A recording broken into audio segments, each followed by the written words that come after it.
అండి అందరికీ మొన్న మా అమ్మాయిని తీసుకొని మా అన్న వాళ్ళు వచ్చారు ముంబైకి అని చెప్పాం కదా.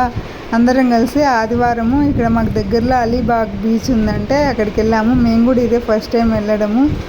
ఎంటర్ అవగానే ఆడ పచ్చి మామిడికాయలు, శనగలు, చెన్నా మసాలా అని అమ్ముతున్నారు. మా పిల్లలు మామిడికాయ కొనుక్కుందామంటే హాఫ్ మామిడికాయ అయితే 50 రూపాయలు అంట, ఫుల్ మామిడికాయ అయితే 100 అంట. 20 రూపాయలు మామిడికాయ 100 రూపాయలు ఎందుకు పెట్టడం అని హాఫ్ మామిడికాయ 50 రూపాయలు ఇచ్చి తీసుకున్నాము. ఇంకా బీచ్లోకి ఎంటర్ కాగానే అక్కడ చిన్నపిల్లలు ఆడుకునేకి జీపులు, చిన్న బైకులు అన్నీ ఉన్నాయి. మా అన్న కొడుకు ఆల్రెడీ ఎక్కి ఒక రౌండ్ తిరిగేసి వచ్చినాడు. ఒక రౌండ్ తీసి ఒక 100 మీటర్లు 150 మీటర్లు తిప్పుకొని వస్తారు. 100 రూపాయలు అంట. మా వాడు కూడా జీప్ ఎక్కుతా అని జీప్ ఎక్కినాడు. ఇక్కడ అన్నీ ఇట్లా ఆడుకునేవి, ఇట్లా వాటర్లో వెళ్ళేవే ఉన్నాయి. ఇక్కడ ఈ బీచ్లో అలలేం రావట్లేదు, ఊరికి చెరువులాగా అంతే. వాటర్ ఉన్నాయి అంతే, చిన్న ఊరికే జస్ట్ ఊరికే ముందుకు వస్తున్నాయి వాటర్ అంతే.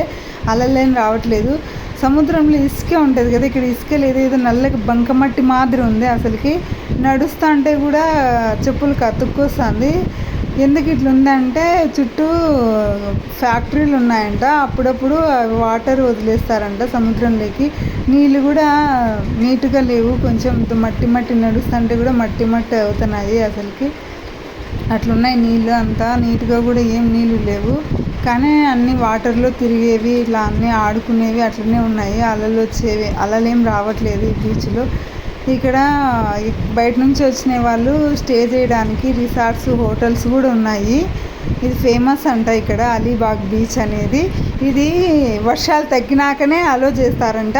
మొన్న మేము వచ్చినప్పుడు ఫుల్ వర్షాలు పడుతుండే, అప్పుడు అలో చేయరంట. అందుకని అప్పుడు వద్దాం అనుకున్నాం కానీ బీచ్లోకి అలో చేయరంటే ఇంకా మేము రావట్లేదు. ఇప్పుడు వర్షాలు తగ్గినాయి ఇక్కడ, అందుకనే అలో చేస్తున్నారంటే మళ్ళీ వచ్చాము. ఇది అలీబాగ్ అనేది తాలూకా అంట, కానీ పెద్దగానే ఉంది, బాగుంది, సిటీ లాగానే. అక్కడే ఇది అలీబాగ్ బీచ్. మాకు ఒక 40 కిలోమీటర్లు ఉంటుంది, ఒక గంట జర్నీ. బీచ్ రోడ్ అంతా ఫుల్ ట్రాఫిక్ ఉండే ఆదివారం కాబట్టి. వచ్చేటప్పుడు ఏమో గంట పట్టింది కానీ పోయేటప్పుడు మాత్రం 3 గంటలు పట్టింది. Full traffic. 2 నిమిషాలు ముందుకు వెళ్తే 10 నిమిషాలు ఆగాల్సి వచ్చింది. ఇక్కడ మా పిల్లలు వాటర్లో ఇది ఎక్కుదాం అంటే ఇది 3 మాత్రమే అంట ఇందులో ఎక్కాల్సినది. ఇదేంటంటే అట్లా తాళ్ళు కట్టింటారు ముందర బైక్ లాంటి దానికి. ఇంకా వాళ్ళు ఒక 100 మీటర్లు 150 మీటర్లు సముద్రం లోపలికి తీసుకెళ్తారు. ఇంకా అందరం ఎక్కుదాంలే, ముగ్గురు ఎక్కడం ఎందుకు అనేసి వేరే పెద్దది ఇట్లా రాకెట్ లాగా ఉంటే అది ఎక్కుదామనేసి అందరూ వాటర్ జాకెట్లా వేసుకున్నారు. నాకు ఈత వచ్చు, వద్దన్నా కూడా మా ఆయన సేఫ్టీ కోసం వేసుకోవాలని చెప్పి నేను వద్దన్నానని మళ్ళీ మా ఆయన వేసుకో అంటే వేసుకున్నాను. మా ఆయన వేసుకోలేదు, ఎందుకంటే మాకు ఈత వచ్చని. నాకు కూడా ఈత వచ్చు ఫ్రెండ్స్, మేము పల్లెల్లోనే కదా పెరిగినది కాబట్టి నాకు చిన్నప్పుడే ఈత వచ్చు. నాకు గుర్తొచ్చేసరికి నేను ఈత నేర్చుకున్నా. ఆయన చెప్తే మా ఆయన వినలేదు. అందరు ఎక్కి కూర్చున్నారు.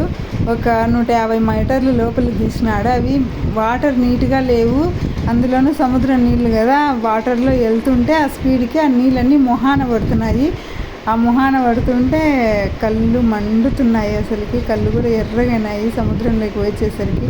మా వాడైతే ఆ చిన్నోడు కదా, ఆ స్పీడ్కి వాటర్ మీదన్నీ పడి తడిచిపోయినాడు మొత్తము. మా వాడికి జలుబు కూడా చేసింది మరుసటి రోజు. ఆ వాటర్ అన్నీ నోట్లో, చిన్నపిల్లోడు కదా తెలియక నోట్లోకి కూడా పోయింటాయి, కళ్ళల్లోకి అంత తడిచిపోయి. ఇంకా సాయంత్రం అయ్యేసరికి కొంచెం చలిగాలు కూడా పెడుతుండే, అందుకని బాగా జలుబు చేసింది ఇంటికి వచ్చేసరికి.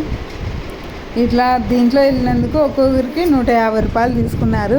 కానీ మా అన్న పిల్లలు చిన్నగా ఉన్నారని వాళ్ళిద్దరికి ఏం తీసుకోలేదు, మా పాపకు తీసుకున్నారు. మళ్ళీ హైట్ ఉంది పెద్దమ్మాయి అనుకొని ఒక్కొక్కరికి 150 రూపాయలు అంటే ఒక 150 మీటర్లు అయితే తీసుకెళ్తాడు. మా ఆయన ఇంకా కొంచెం లోపలికి తీసుకెళ్ళమన్నా కూడా ఆయన తీసుకెళ్ళలేదు. ఇంతవరకే తీసుకెళ్తాం, ఇంతవరకే అలో ఉందనేసి మళ్ళీ వెనక్కి తీసుకొని వచ్చినాడు.